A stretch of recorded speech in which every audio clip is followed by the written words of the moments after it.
Hey, what's going on? This is another one of the schwinns that I built, and I'm going to show it to you. This one is a little different than the others that I've built. It's a lot bigger. This is a Schwinn Deluxe Typhoon. I'm unsure on the year. Soon I'll do a video and I will address the years of all of my bikes individually because I myself am curious about that and have yet to do the investigating. So count on that if you're interested. Otherwise, we'll hop right into this. This is pretty much same deal as any motorized bicycle. You're finding nice mounting points to where you like the angle of the engine and trying to get your carb about as level as you can, if not a little slanted, so there's that extra gravity assistance to the fuel entering the jug. So I would say it's a pretty casual mounting job, traditional U-bolt style. I did that one thing a lot of people say not to, and I used bolts as washers. I think a bolt's stronger than a washer, so whatever.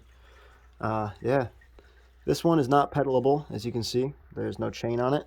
It is one of my only bikes that I've ever had like this. At one time, it was pedalable, but the original stock rear rim decided to break into three pieces on me, so some of these rims are a few decades old. I don't blame them for giving out. They served their life. So for now, it's just operable.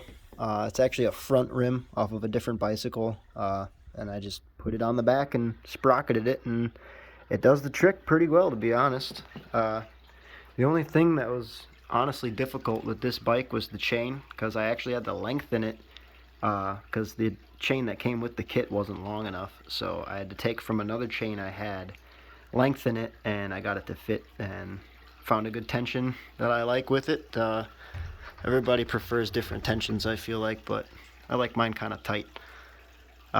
Did the traditional pop can on the exhaust. Kind of speaks for itself. You're just opening it up, making it louder, but also attempting to make it quieter. This is two pop cans compressed over each other, because one will traditionally dent and fold and it'll start getting holes in it, but this has been going strong for quite some time now. I've had this bike for a little over a year, so pretty happy with its overall performance. It does what it's intended to.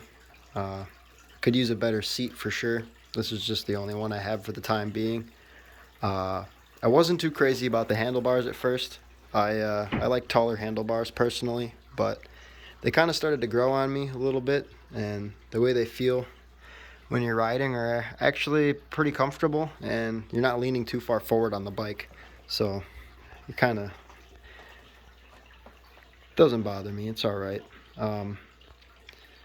The gas tank on this one actually had some issues. I had a lot of my bikes actually where they leak at these studs from just over time vibrating, etc. They make here, I'll show it to you.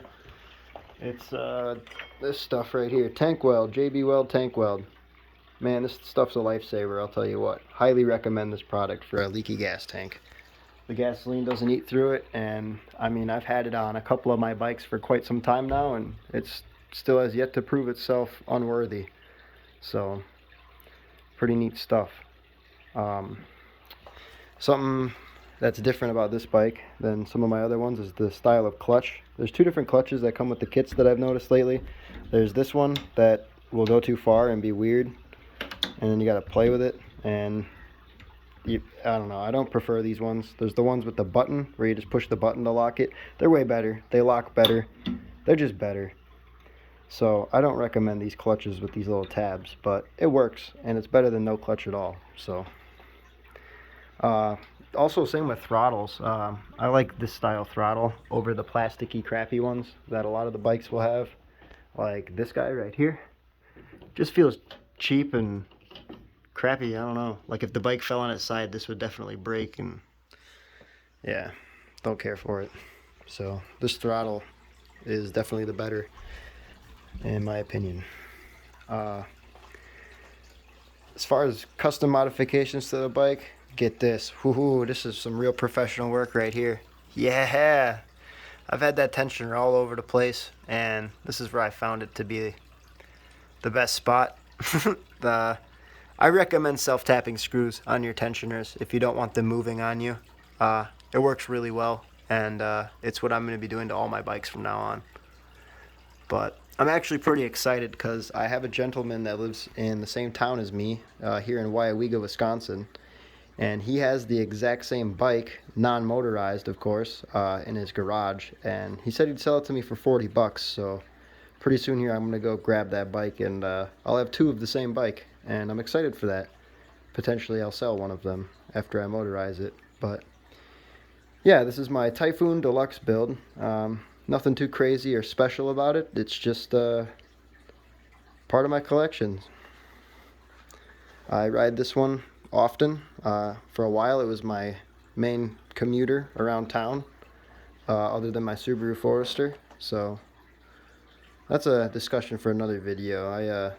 I like first gen Foresters quite a bit, so maybe there'll be some videos on that in the future. I also have a 91 Integra 4-door with a B18A1 and a GSR trans, so we'll see if there's interest in that, because I might do some car building videos in the future as well. So got a whole boost kit lined up and some fun things on that end.